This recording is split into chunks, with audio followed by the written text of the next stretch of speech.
बोलिए सद्गुरुदेव की जय। कर्म पट बीनने वाला जुलाहा। जुलाहा कौन है? साहब कह रहे हैं, अस जुलाहा कहू मर्म न जाना, जिन जग आन पसारिन ताना। एक ऐसा जुलाहा जिसका भेद कोई नहीं जान सका और उसने आ करके जगत में ताना बाना फैला रखा है। वह कौन है? जीव। जीव जुलाहा है। अस जुलाहा कहू मर्म न जाना। इस जुलाहे का, इस जीव रूपी जुलाहे का मर्म कोई नहीं जान सका, जिसने आ करके जगत में ताना फैलाया। धरती आकाश दो गाढ़ खंदाया और चांद सूर्य दो नरी बनाया। कैसे कैसे अद्भुत अद्भुत बातें साहब कहते हैं। धरती आकाश दो गाढ़ खंदाया, यानी कि उसने धरती और आकाश दोनों को गड्ढा बनाया और चांद तथा सूर्य की नरी बनाया। जब सूत काटते हैं जुलाहे लोग तो ये सब चीज की जरूरत पड़ती है। तो साहब कह रहे हैं, उसने धरती और आकाश दोनों को गड्ढा बनाया और चांद तथा सूर्य को नरी बनाया। चांद सूर्य दो नरी बनाया। सहस्त्र तार ले पूरिन पूरी, सहस्त्र तार ले पूरिन पूरी, अजहू बिने कठिन है दूरी। 1000 सूत लेकर भरना करने लगा, वह आज भी बीनता है। उसकी आदत दूर होना बड़ी कठिन है। कहाँ कबीर कर्म से जोरी, सूत कुसूत बिने भल कोरी। कबीर साहब कहते हैं कि जुलाहा कर्म के बंधन को जोड़कर अच्छे बुरे कर्म रूप सूत को अच्छी तरह से बुन रहा है। अच्छे बुरे कर्म रूप सूत को अच्छी तरह से बुन रहा है, यानी कि कर्म बंधनों को जोड़ जोड़ करके उनकी तैयारी कर रहा है। विषयों के अध्यास में जकड़ा हुआ संसारी जीव ही जुलाहा है। जो संसार के अध्यास में, विषयों के अध्यास में जकड़ा हुआ है, संसारी जीव है, वो वही जीव जुलाहा है। संसारी जीव ही जुलाहा है, क्योंकि जुलाहा रात दिन सूत काटता है, कपड़े बुनता है, कर्मों के सूत काटता है और उससे अपने बंधनों को, जीव ही बंधनों को बना रहा है, वो कर्मों के बंधन को बना रहा है। जुलाहा क्या करता है? वो सूत काटता है, कपड़े बुनता है, और ये जो कर्म रूपी जुलाहा है कर्मों का सूत काट रहा है, अपने बंधनों को और मजबूत करते जा रहा है। ये संसारी जीव ही जुलाहा है, जो बारंबार जगत में जन्म लेकर कर्मों के ताना बाना फैलाता रहता है, परंतु वह खुद अपने जुलाहेपन को अर्थात कर्म जाल को नहीं समझ पाता है। कहाँ अपने बंधनों को लोग समझ पाते हैं? करते जा रहे हैं, करते जा रहे हैं। उनको पता ही नहीं है कि क्या हमारे लिए दुखदाई होगा और क्या सुखदाई होगा। कौन बंधन हमारे लिए बंधनदायी बनेगा और कौन सा कर्म हमारे लिए हमें बंधनों से छुड़ाएगा। कर्मों बंधनों से हमें कौन सा कर्म छुड़ाएगा? जिस कर्म को हम आसक्ति पूर्वक करते हैं वो बंधन हमारे लिए बंधन का काम करता है, और जिसको हम निष्काम पूर्वक करते हैं, जो निष्काम कर्म करते हैं वो हमारे लिए हमें बंधनों से छुड़ाता है, और जो सकाम भावना पूर्वक करते हैं वो हमारे लिए, जिसमें हमारी आसक्ति होती है, सकाम भावना होती है, वो हमारे लिए बंधन बनाता है। लेकिन आदमी को पता ही नहीं है। अक्सर आदमी सकाम कर्मों को ही करता है, निष्काम कर्म वो करना नहीं चाहता। निष्काम कर्म यानी कि हम कुछ कर रहे हैं, उसमें हमें उससे फल पाने की इच्छा ना हो, केवल हमें अपना कर्म करना है। ऐसे अबे नहीं कि हमें किसी से कोई चाहना है, किसी के लिए हम कुछ कर दिए तो हमारे अंदर चाहना बनी हुई है कि अभी हमारे लिए ऐसा करें। अगर ऐसा सोच के कर रहे हैं तो हमारा सकाम भावना हो गई उसमें, और निष्काम कर्म हमारा कर्तव्य है, हमें करना चाहिए। ऐसा अगर सोच के हम कर रहे हैं वो हमारे लिए निष्काम कर्म हो गया, उसमें हमारा बंधन नहीं बनता है। साहब कह रहे हैं कर्मजाल को, अपने जुलाहेपन को अर्थात कर्मजाल को समझ नहीं पाता है। न वह अपने शुद्ध चेतन स्वरूप को समझता है कि मेरी क्या गरिमा है, और न यही समझता है कि मैं क्या कर रहा हूँ। अपने स्वरूप की गरिमा को वो नहीं समझता, अपनी महानता को नहीं समझता, अपनी महत्ता को नहीं समझता है कि जीव के अंदर कितनी प्रबल शक्ति है, कितना महान है जीव। आज दुनिया में जो कुछ देखा जा रहा है ये मनुष्य जीव का ही तो है, कोई भगवान थोड़े कर रहा किसी के लिए। इतनी अच्छी मूर्ति बना दिया श्री रामचंद्र की और लोग उसको पूजा कर रहे हैं उस पत्थर की, लेकिन उस बनाने वाले को कोई नहीं पूजेगा। असली भगवान तो है वो, उसने भगवान को बनाया है। आज तक किसी ने भगवान को मनुष्य बनाते नहीं देखा, लेकिन मनुष्य को भगवान बनाते देखा गया है। तो बनाने वाला तो मनुष्य है, लेकिन उसकी महत्ता, उसकी गरिमा, उसकी कीमत लोग नहीं समझते हैं। ये मानते हैं हाँ इसको भगवान कर रहा है, सब कुछ जो कुछ संसार में हो रहा उसको भगवान कर रहा है, लेकिन सब कुछ का करने वाला मनुष्य है। फिर भी मनुष्य अपनी गरिमा को नहीं समझता है, अपनी महानता को नहीं समझता है। स्वयं मूर्ति बनाता है और स्वयं ही उसके सामने जा कर के नाक रगड़ता है, भोग और मोक्ष बना मांगता है उससे।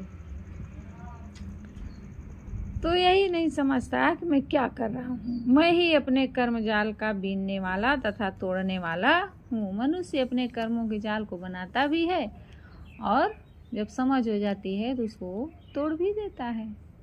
मनुष्य ही तो तोड़ने वाला है। इस रहस्य को नहीं जानता, इसलिए अनादि काल से कर्मों का पट बुनता जा रहा। अनादि काल का समय बीत गया, आज शरीर है, इसका मतलब है हम अनादि काल से आज दुख भोगते आ रहे हैं, कर्म बंधन को अपने बनाते जा रहे हैं, इसीलिए तो शरीर मिला। अगर हमारा कर्म बंधन नष्ट हो जाता, हम शरीर का जो शरीर धारण करने का जो कर्म है उसको आज ना किए रहते तो शरीर धारण ही ना होता। इसका मतलब है कि हम वो काम नहीं किए हैं जिससे हमारा कर्म बंधन समाप्त हो जाए और हमें पुनः दूसरा शरीर ना मिले। वो काम ही नहीं कर रहे हैं, बंधन बुनते जा रहे हैं। सद्गुरु जुलाहे के करघे का सुंदर रूपक उपस्थित करते हैं। वस्त्र बुनने का करघा जहाँ स्थापित किया जाता है वहाँ नीचे गड्ढा होता है। जो करघा होता है सूत काटने वाला, वहाँ पर वस्त्र बुनने वाला जो करघा होता है जिसमें बुनते हैं कपड़ा को, वहाँ एक गड्ढा होता है। पहले जुलाहे लोग बुनते थे तो वैसे रहता था, वही सदगुरु कबीर साहब रूपक दे रहे हैं। सदगुरु कबीर साहब खुद बुने होंगे कपड़ा, जुलाहा घर में शरीर पला है तो करते रहे साहब भी, तो इसलिए उसी का रूपक दे करके साहब यहाँ अपनी बात समझा रहे हैं, लोगों को जीव की महानता को बता रहे हैं। तो जहाँ वो करघा स्थापित किया जाता है वहाँ नीचे गड्ढा होता है जिसमें पैर डालकर जुलाहा बैठता है और पट बुनता है। नरी उस लकड़ी को कहते हैं जिसमें भरना के लिए सूत लपेटा जाता है। जैसे प्रकृति ने मानो सृष्टि पट बुनने के लिए पृथ्वी तथा आकाश को गड्ढा खुदवाया है। किसने? प्रकृति ने गड्ढा खुदाया हो और चांद तथा सूर्य को एवं रात और दिन को नरी बनाया है। नरी यानी वही लकड़ी जिसमें सूत लपेटते हैं, वैसे ऐसे चलती रहती है उसी में, और कपड़ा फिर उसी में से सूत निकलता जाता है और कपड़ा बुनता जाता है। उस सट ऐसे उसी में जब चलाते हैं तो होती रहती है। तो रात और दिन को नरी बनाया हो, वैसे कर्मी जीव शरीर का अधोभाग रूपी पृथ्वी एवं ऊर्ध्व एवं सिरो अंग रूपी आकाश के गड्ढे खुदाए हैं। अधोभाग यानी कि यहाँ से नीचे का शरीर अधोभाग ये क्या है, गड्ढा है, और पृथ्वी, और ऊपर का जो भाग है वो आकाश है। साहब कह रहे हैं कि पृथ्वी एवं ऊर्ध्व एवं सिरो अंग रूपी आकाश के गड्ढे खुदाए हैं और ईड़ा तथा पिंगला को नरी बनाकर जीवन तथा कर्म रूपी वस्त्र बुन रहा है। नाक के बाएं छिद्र के श्वास को ईड़ा नाड़ी कहते हैं। नाक के जो बाईं तरफ की नाक है, इधर से सांस आती है जाती है, तो इसको ईड़ा नाड़ी कहते हैं, और इसको पिंगला नाड़ी कहते हैं। ईड़ा नाड़ी उसी को इंगला पिंगला भी बोलते हैं, बहुत लोग कहते हैं ना। तो इसको ईड़ा कहते हैं, इसको पिंगला नाड़ी कहते हैं। अरे भजनों बाएं तो क्षेत्र को इंगला पिंगला की ताना भट्टी भरनी बनी है, हाँ सूरत की बनी है, नहीं आई क्या हुआ। हाँ। नाक के बाएं छिद्र के श्वास को ईड़ा तथा चंद्र नाड़ी कहते हैं और दाएं छिद्र के श्वास को पिंगला तथा सूर्य नाड़ी कहते हैं। चांद सूर्य दो नरी बनाया का अभिप्राय है। ईड़ा तथा पिंगला नाड़ी को नरी बनाया, इसी से जीवन का वस्त्र बुनता है और कर्मों का वस्त्र तैयार होता है। सहस्र तार ले पूरिन पूरी, यहाँ सहस्र का विधार्थ एवं शब्दार्थ नहीं लेना चाहिए, किंतु लक्षणार्थ लेना चाहिए। सहस्र का लक्षणार्थ है असंख्य। जैसे प्रकृति मानो असंख्य तारों एवं नक्षत्रों से सृष्टि पट संपन्न करती है, जैसे प्रकृति असंख्य तारों एवं नक्षत्रों से सृष्टि पट संपन्न करती है, वैसे जीव असंख्य श्वासों से जीवन पट संपन्न करता है। जैसे प्रकृति असंख्य तारों नक्षत्रों से सृष्टि पट तैयार करती है, उसका संचालन करती है, ऐसे ही जीव असंख्य श्वासों से जीवन पट को के वस्त्र को संपन्न करता है, जीवन पट संपन्न करता है, तथा असंख्य कर्मों से कर्म जाल का वस्त्र बुनता एवं भरनी भरता है। साहब कह रहे हैं अजहू बिने कठिन है दूरी। सदगुरु का यह वाक्य प्रपंची जीवों के मोह तोड़ने के लिए मर्मभेदी है। जो प्रपंची जीव हैं, जो केवल कर्म बंधन ही बनाते जाते हैं, उनके लिए बड़ा हृदय स्पर्शी है। जीव अनादि काल से कर्मों का वस्त्र बुन रहा है, किंतु आज भी इसका मोह नहीं गया है। आज भी ये मन बनिया बान न छोड़े। ये बनिया मन, बान यानी स्वभाव, जैसे बनिया अपनी आदत नहीं छोड़ता है, रोज रोज अपना कर्म वो करता जाता है, कहीं कहीं माल तौलाता रहता है। ऐसे ये जीव है, एक मन है, ये आज भी अपना स्वभाव बना रखा है। कौन सा स्वभाव? गंदी आदतों का स्वभाव बना रखा है। वो कर्मों के वस्त्र बुनने का, बंधनों के वस्त्र बुनने का ये आज भी अपना स्वभाव नहीं छोड़ता है, गंदी आदतों को नहीं छोड़ता है। उन्हीं को अनेक बार देख चुके हैं, फिर भी देखने के लिए लग जाते हैं। अनेक बार उनको खा चुके हैं, लेकिन फिर भी उसको खाने के लिए लग जाते हैं। अनेक बार इस संसार की पूरी पृथ्वी के जितने भोग हैं, उनको न जाने कितने बार भोगे होंगे, कितनी बार भोगे होंगे। वही काम, वही क्रोध, वही लोभ, वही मोह आज भी अपना स्वभाव नहीं छोड़ता है। उसी में फिर मुंह मारने के लिए दौड़ता रहता है। जैसे बिल्ली है, कितना भी उसको डांटो भगाओ, लेकिन फिर भी पा जाए तो वो अपने खाने पीने की वस्तु में मुंह मार देती है, चाटी लेती है। ऐसे ये आदत मन की आदत है। ये भी अनादि काल से न जाने कितने बार भोगों को भोगा है, लेकिन अब तक नहीं अघाए। गुरुदेव जी कहते हैं कितने भोगों को भोगे, पर अब तक नहीं अघाए, अभी तक इससे पेट नहीं भरा। अनादि काल से तो भोगों को भोगते आ रहे हैं, कोई एक जीवन थोड़े है, अनादिकालीन है जीव।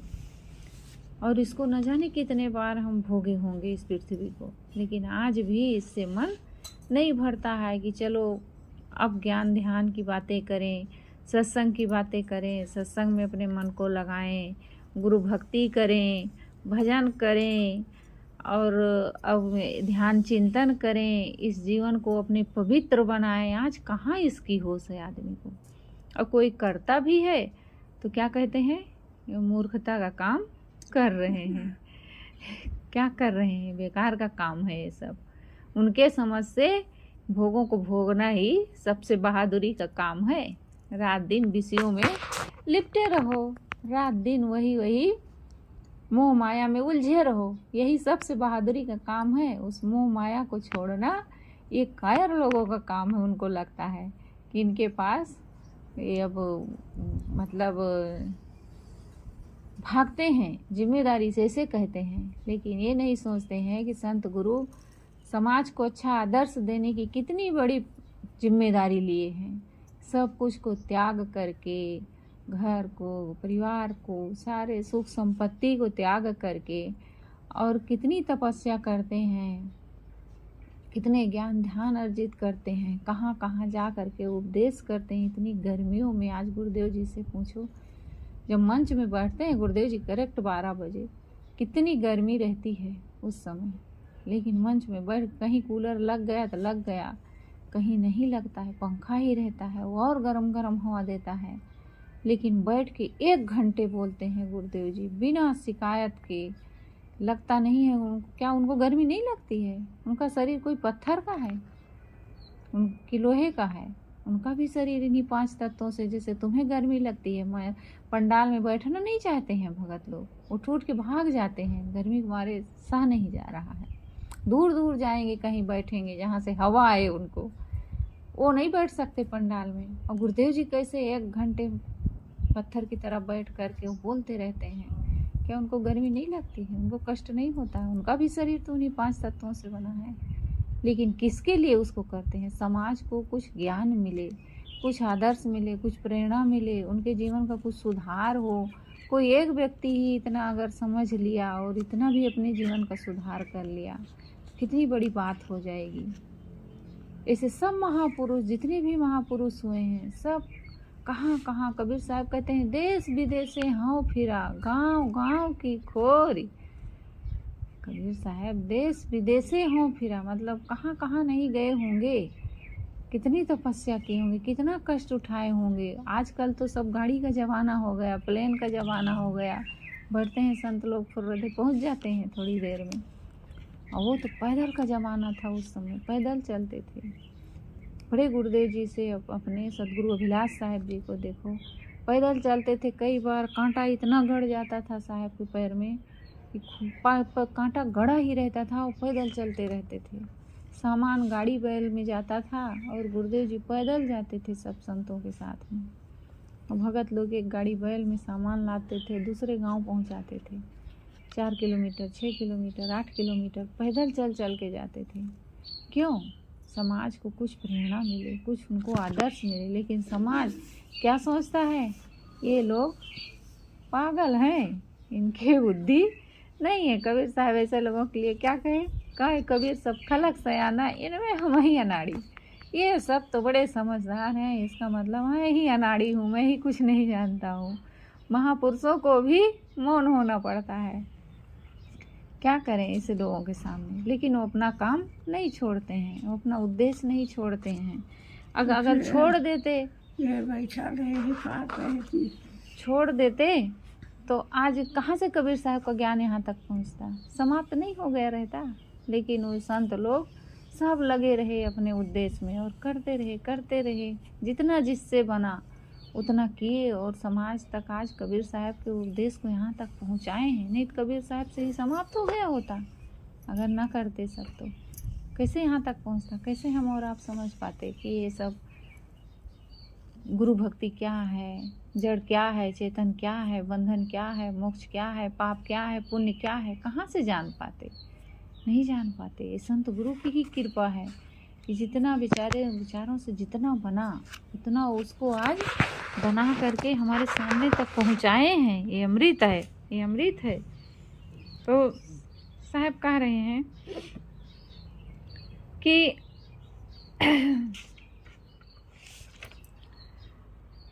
कहाँ कबीर कर्म से जोरी, सूत कुसूत बिने भल कोरी। ये जो कर्मों का वस्त्र है, इसको आज भी लोग बुनते जा रहे हैं। आज भी इससे मनुष्य का मन जो है वो नहीं अघा रहा, पेट नहीं भर रहा है, आज भी वो कर्मों का जाल बुनते जा रहा है। हाँ, कहाँ कबीर कर्म से जोरी, सूत कुसूत बिने भल कोरी।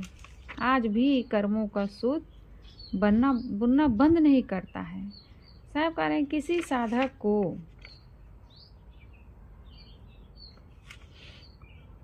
इसीलिए साहसहीन नहीं होना चाहिए। सद्गुरु तो स्वयं कहते हैं कठिन है दूरी, अर्थात एक कर्म बंधन दूर होना ही कठिन है।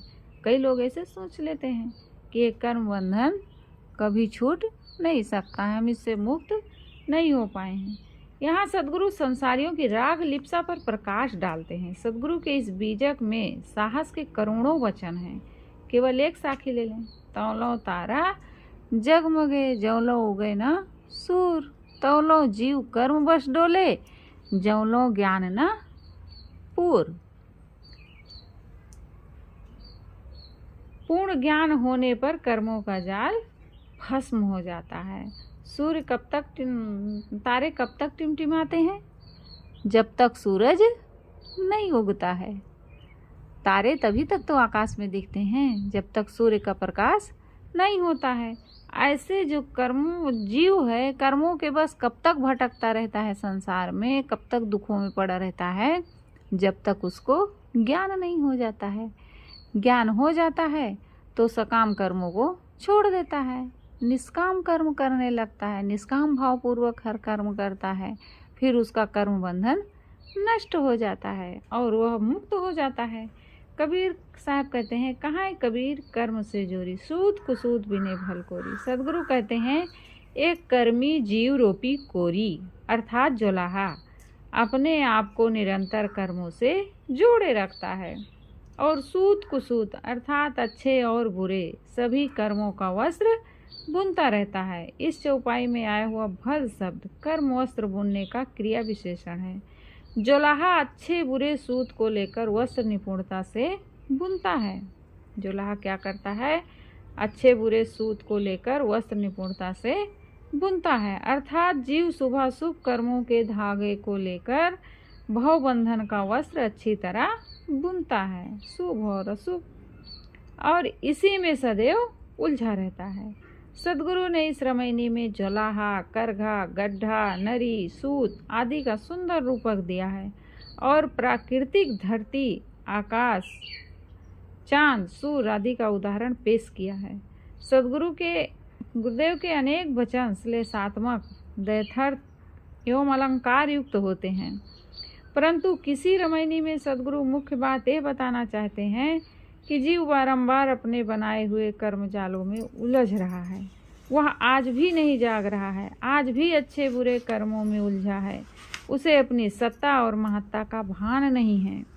मैं ही अपने कर्मों का कर्ता तथा विधाता हूँ, मेरे बंधन मेरे ही बनाए हैं और मैं ही उन्हें तोड़ सकता हूँ, इसका उसे पता नहीं है।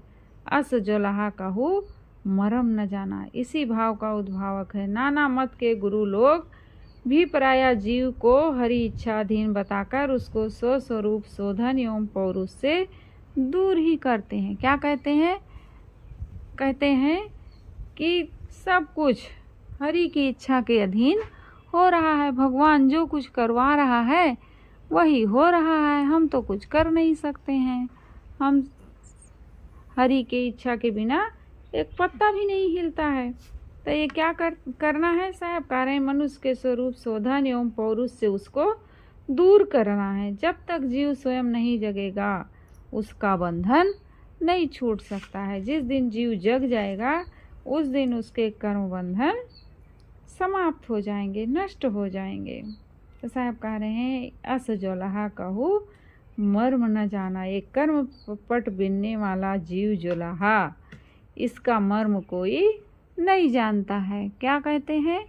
सब कुछ भगवान करवा रहा है, लेकिन यहाँ पर साहब जीव की महानता, उसकी गरिमा को बता रहे हैं कि इस जुलाहे जीव का मर्म कोई नहीं जान सका जिसने जगत में आकर अपना ताना फैलाया है। मनुष्य विषयों के अध्यास में जकड़ा हुआ, अपन बार बार इसी संसार में जन्म मरण के ताने बाने को फैलाता रहता है। जन्म ले लेकर के कर्मों का ताना बाना फैलाता है। वह अपने जुलाहेपन को अर्थात अपने कर्म जाल को नहीं समझ पाता। मेरी गरिमा क्या है, मुझे क्या करना चाहिए या मैं क्या कर रहा हूँ, मैं ही कर्मों के जाल बुनने वाला हूँ, मैं ही इसे तोड़ने वाला हूँ, इसका रहस्य वो नहीं जानता है और अनादि काल से जन्म मरण के चक्कर में पड़ा कर्मों का पट बुन रहा है। बोलिए सद्गुरुदेव की जय।